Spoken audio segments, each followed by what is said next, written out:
жылдардан бeri биздин кыз келиндерибиz şu күрөш менен активдүү машыгып келишет.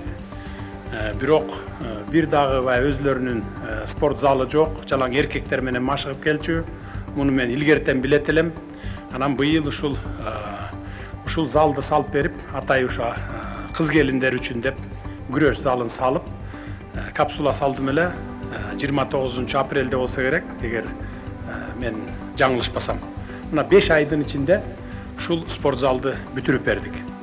Бизде мына тарыхты алып карап көрсөк, Кыз Сайкал, Жаңыл Мырза деген баатыр эжелерибиз болгон.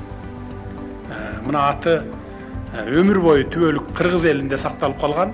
Алар илгерки замандарда ат үстүндө найза ойнотуп кылыч чапкан болсо, бүгүнкү Жаңыл Мырза, бүгүнкү Сайкал эжелерибиздей кыздарыбыз, кыз келиндерибиз дүйнөнү дүңгүрөтүп Кыргызстандын желегин көтөрүп атат. Мына күрөш менен. Ошондуктан Кыргызстанды дүйнөгө дүңгүрөтүп таанытып атса, анан кийин залы жок жүрсө, буларды деп туруп, анан мына ушул залды жеке өзүм көзөмөлүмө алып, өзүм инициативам менен шуну салып, мына бүгүн бүтүп отурат ачылышында. Мен ойлойм, мына ушул жерде жаш кыздар турат. Сиздер мына 3 кызыбыз, ушуларга үлгү болуп, ушуларды кызыктырып, ушул эжелерибиздей өссөк экен деп, булар да ошо залдан чыкпай жүргөн кыздар экени көрүнүп турат мынакей. Спортсмен кыздар экенибиз.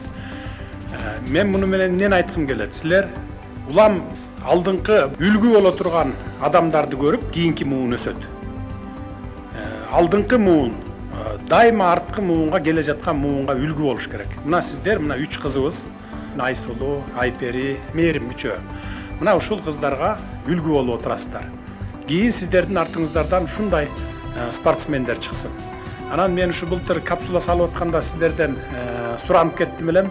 Эмки олимпиадада сөзсүз түрдө үчөөңөр тең алтын медальга жетишиңер керек деп. Бүгүн дагы суранып кетем. Алдыда дагы канча убакыт бар. Кенен машыгып, колдон келишинче кийинки олимпиадада үчөөңүздөр тең мен алтын медальга жетесиздер деп ишенем. Кут болсун дагы бир жолу, ден соолукта болуңуздар, спортту таштабаңыздар.